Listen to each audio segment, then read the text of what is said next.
positioned as a wartime executive in an economic, informational, and legal war to end central bank-style debt slavery and return sovereignty, economic, legal, even spiritual, to actual people.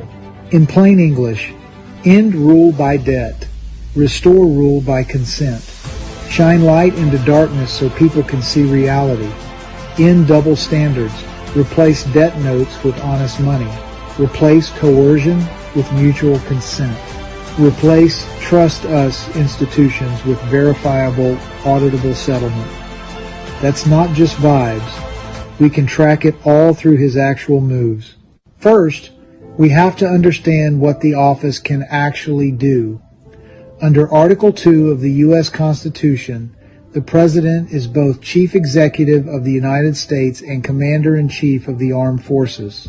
The Commander-in-Chief clause gives the President direct authority to direct military operations and deploy force to protect our national security, especially once a conflict or threat has been defined.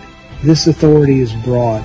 There is a legal instrument called Section 232 of the Trade Expansion Act of 1962. In 2018, Trump used Section 232 to impose a 25% tariff on steel and a 10% tariff on aluminum, explicitly justifying it as national security. If we don't control steel, we don't control tanks, bridges, energy grids, pipelines, ships, aircraft. Trump used the office to say, we are taking that control back. This is Sun Tzu 101. The supreme art of war is to subdue the enemy without fighting. Let's timeline the strategy from January 20, 2017 forward. Economic realignment 2017 to 2020 and continuing now. Trump begins hammering America first.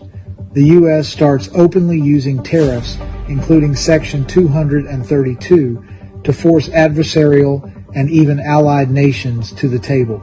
Tariffs are reframed as a replacement for hidden taxation of U.S. workers.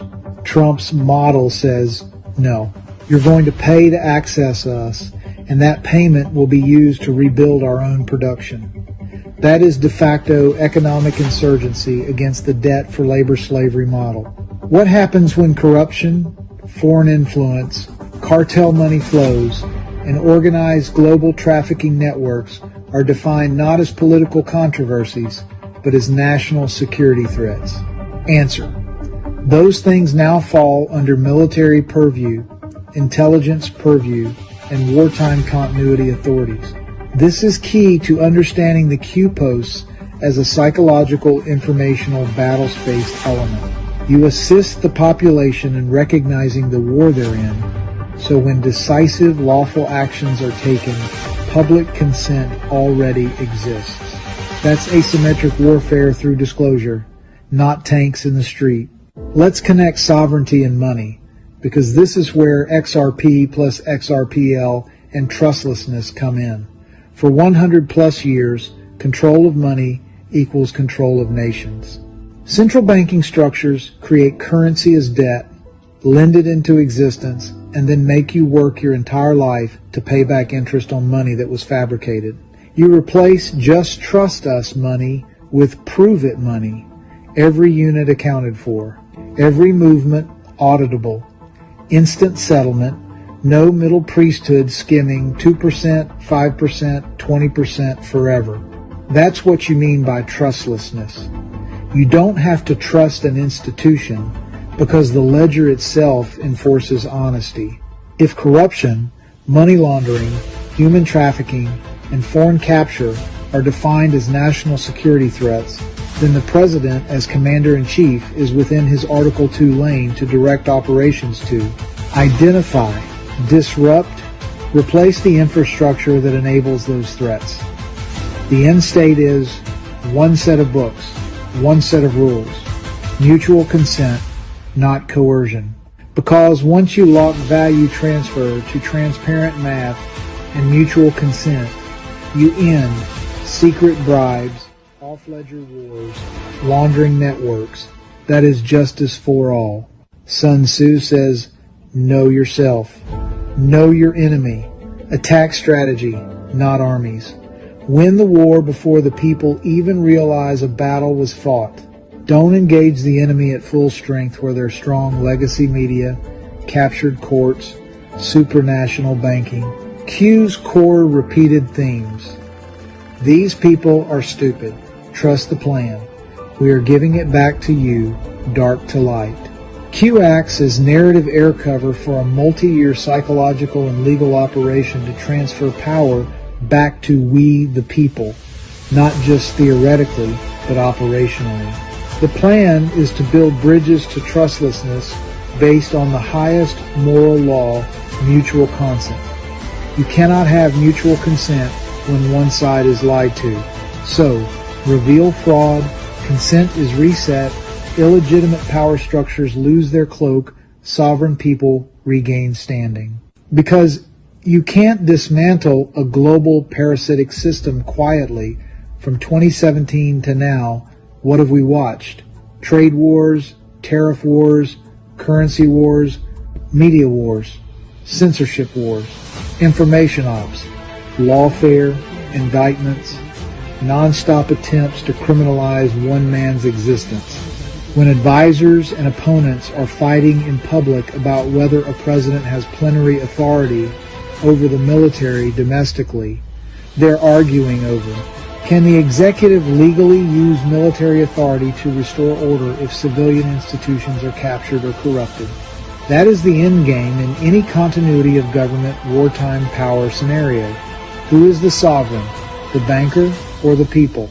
And the oath, critically, is sworn to the Constitution, not to a party, not to a bureaucracy, not to a global cartel. Now we test all of this against God's law and simple morality. God's order is consistent. Truth is light. Light reveals corruption. Consent matters. Honest scales and balances belong to the Lord. Proverbs 16:11 is explicitly about economic justice. No rigging the measure, no cheating the counterparty. Trump's plan translates this into modern systems. In God we trust equals all others verified. Truth XRP, XRPL equals justice for all.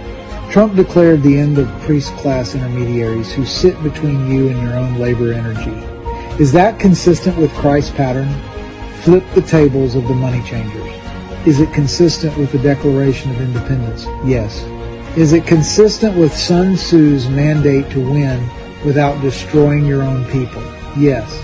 So morally, lawfully, strategically, it lines up. Here's how the movie ends. For 9 years, whether people understood it or not, they watched a president operate as if humanity was in a live extraction from a debt control matrix. Instead of saying we're overthrowing everything tonight, the mission was teach the people to see the cage. Prepare the public mind for a new standard, mutual consent plus honest ledger equals justice. Because once we the people accept this standard, the old system dies instantly. It cannot survive universal transparency. Trump's plan becomes a constitutional reset. We shine light into the dark. One standard of law. One standard of money. One standard of consent. Sovereign people, not managed livestock. In God we trust. All others get verified. That's not a slogan. It's our operating system for a post-slavery civilization. It's Trump's cool plan. He's earned our forever gratitude. These are the facts, not put out by mainstream media. If you want to know the truth, we put out the truth every single day, Monday to Friday. Saturdays and Sundays, we spend with our families, as we should do. So if you want to know the truth, come to charlieward.com and see real news daily. And join the Insiders Club, which is live on Wednesdays and Saturdays.